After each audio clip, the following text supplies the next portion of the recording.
Welcome to Glens Falls. I'm Mike Borges. I'm the chairman of the Glens Falls Republican Committee, and it is my distinct pleasure and honor to announce Dan Stec as your next senator from the 45th District.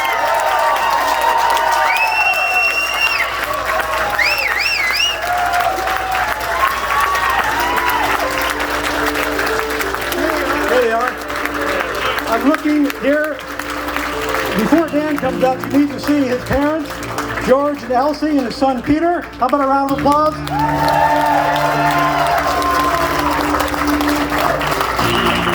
Now, I've known Dan through politics for a long time, but I knew Dan from a much earlier age. We grew up together. Dan's been like a brother to me. He was my son's godfather. I'm Peter's godfather. I was best man in Dan's wedding. I've had an up-close, first-hand ability to see Dan grow and mature as a politician. And I gotta tell you, he is the most genuine candidate we have. He's the best example of what it means to be a political leader in this country, and I can't be prouder of him to have him be our next senator here representing the 45th.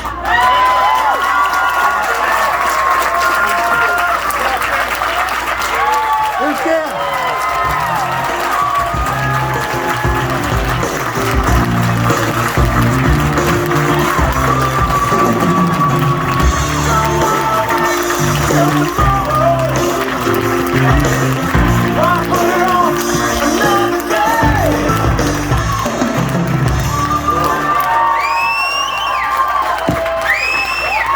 Thank you. Boy, is this a good night or what? All right. I want to thank everyone for coming tonight. Thanks everyone for their help, their patience tonight. I know everyone's wanting to get on with the party, and I know I'm not the only party goer coming, but I can't tell you how excited I am to be your next state senator. It's really humbling to say those words. I want to thank everyone that's here, everyone that carried petitions, worked the endorsements, volunteers, door to doors, my donors, the people that endorse me, the unions that endorse me, the groups that endorse me, my work and what I stand for and what the work I want to do. This campaign was about our values, our North Country values, and electing someone that shares those values and that you would trust to defend them for you. And I'm glad that you've given me the chance to do exactly that. I wouldn't be here today without the love and support of many people. I want to thank my parents, my mom and my dad, for everything that they've done for me and my sister as we've grown up, the guidance that they've given me, the moral support, putting up with the stuff that candidates make families go through.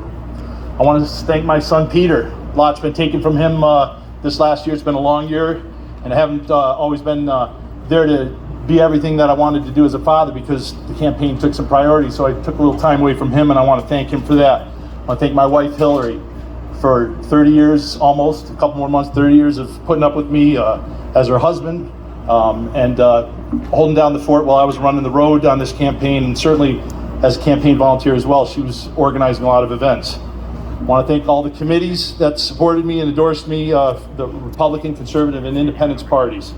My fellow candidates, and I'll get to talk a minute about Elise Stefanik, but the people on the ballot with me, and especially Elise above me and Matt Simpson below me, I'm thrilled for their victories tonight. We're going to hear from them in a little bit, but they were wonderful to work with, a great slate of candidates that we all shared the work, we shared the value, the win together.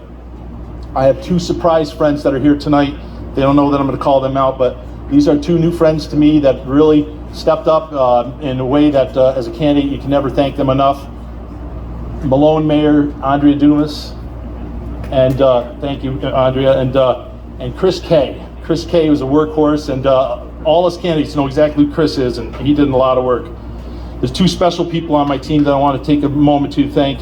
Will Backus, who's here tonight, he's hiding in the back of the room. He's our genius day-to-day campaign operator. Did all the mail that you guys love to get, that was him. And I want to thank my chief of staff, Deb Capizzuti. She's my chief of staff, my campaign treasurer, manager, my part-time shrink, driver, and photographer, but also my full-time ego check and friend. All right, with Betty Little announcing her retirement, I knew I wanted to run for Senate to represent our values and serve our communities. I'm fortunate. I consider Betty a strong friend of mine, a colleague, and a role model and a mentor.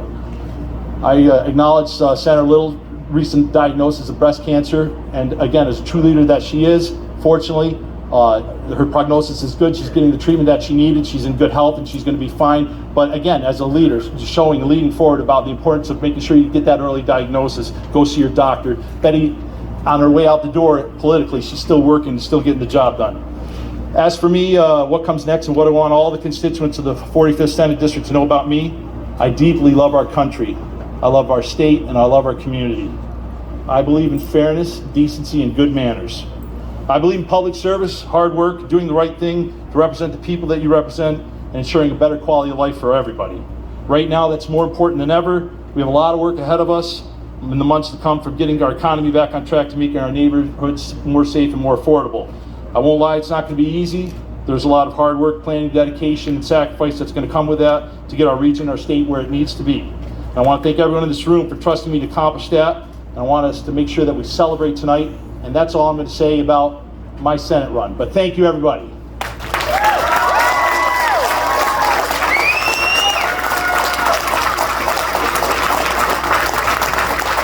Now,